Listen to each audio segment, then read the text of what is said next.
Hey, here's the deal. I don't care if you're playing tank, healer, or DPS, you are making these mistakes, and they're the reason you're in bronze. Fixing these mistakes won't only make it a lot easier to rank up, but it'll also make the game a lot more fun. So if you don't want to keep being in bronze, listen up. Let's start with tank.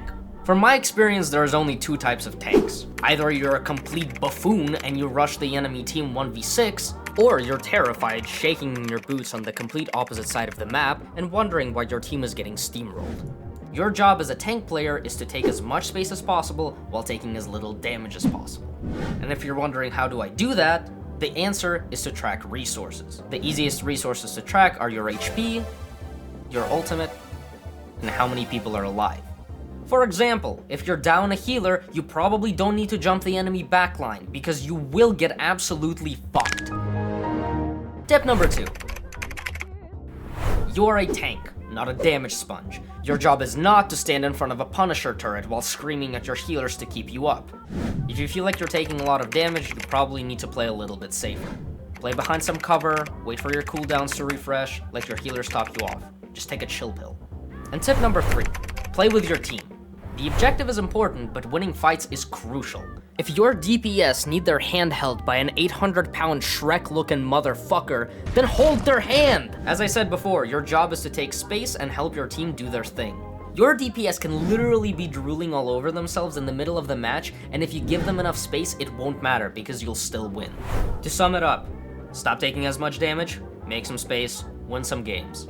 Now it's the time for the DPS. And before I even start listing off the tips, you need to hear this. This is a PSA.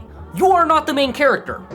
This is not a single player adventure. This is a team shooter. You need to play as a team. But this does lead me into tip number 1. You need to stay proactive and look for objectives. You're not a mindless damage machine. You're a tool. You need to be used for a job. In the same way that you don't use a hammer to cut vegetables, you don't use Iron Man into Hella Punisher. You need to play around the enemy team comp and figure out what job needs to be done. If the backline needs to be killed, play something like Psylocke or Black Panther. If you need to pressure the enemies, play Punisher or Hela. If they have an oppressive brawl team, go Iron Man or Star-Lord and make them regret logging on. And if you're reluctant and you really don't want to switch like some people, then learn to play your character a different way. Tip number 2, think about risk-reward. Let me ask you this question. Would you rather take an honest 1v1 gunfight against the enemy DPS, or look for an opening to kill both supports? If you pick the first option, kindly stop queuing ranked and try quick play, or Roblox, whatever might be more up your alley. Winning fights isn't about getting the most kills, it's about getting the kills that matter. If the enemy team has only one support, you go after that support. If the enemy Luna Snow doesn't have her ult, you kill that bitch before she can start singing Let It Go. Don't just shoot at the first thing that pops into your LOS. Pick your target, focus them. Plus, there's no better feeling than targeting one single motherfucker and making them mauled out of their mind. But how do you figure out what targets to go for? Well, that's actually tip number 3. You learn your effective range. If you aren't doing as much damage or not getting as many kills as you want, chances are you're probably not in the position to do that. Take Hela for example. This graphic novel point-and-click adventure-ass character is so easy that any short bus kid could play her and do well. What separates your average Hela from your GM Hela is positioning. They will constantly look for better angles to hit more people, see if they can help heal for the support, and other useful shit like that. You have to know what your character is good at and abuse that. Play to your strength, but also play to your character's strength. And if you can't do either of those things, you should probably listen to the next 3 tips.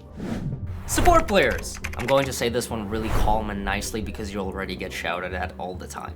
Stop heal-botting, seriously. Yes, your team will scream at you because your dogshit Black Panther dove 6 people again, but it won't matter if you win the fight.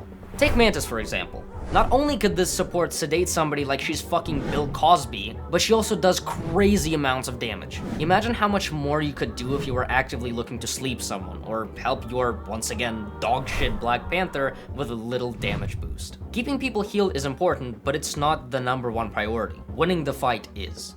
Tip number 2, use your ult to win the fight, not stop losing the fight. Let me explain. If you are Luna Snow, notorious for having one of the best ults in the game, you're probably going to use it when you're either, number 1, low, number 2, your team is low, or number 3, the enemy DPS ults. But what if you used it when your team was going in? What if you used your ult to boost your allies when they're at full HP anyway? Just think about the utility your ult provides and then use it accordingly. Don't pop it whenever. Use it when it benefits your team the most. And this goes for every support. I cannot tell you how many times my Rocket Raccoon would pop his ult just to prevent the fight from even starting. Seriously, that shit lasts for like a million years, and the enemy doesn't want to go on point, cause ouchie, damage. And tip number 3. Play with your DPS. You are gonna hate me for this one, but let me put it in perspective. Let's say that your Punisher has a really good angle, but they're retarded. This guy is drooling on his keyboard, picking their nose, doing everything except the job that they're supposed to be doing. Now imagine if they had a Rocket Raccoon or a Mantis helping them. Worst case scenario, you can still heal your tank, and you can definitely make sure your baby bitch DPS is still alive. Best and most often case scenario, you get to DPS as well. You and your Make-A-Wish kit get to play this off angle and get some picks together. Oh, and the best part, because you're already holding hands with your DPS, when the Iron Fist decides to touch you uncle style, you get immediate peel from your gentle giant of a DPS player because you're right there. Just remember, your positioning as a support matters more than anybody else's. Thank you for listening. Let me know what you think down in the comments. Also check out my other videos. This one's about playing Street Fighter, and this one's about saving money and shit. Or, you know, go and play some Marvel Rivals. But don't do that Spider-Man doesn't kill shit. That got old so fast. Like, that got older faster than Jimmy Carter.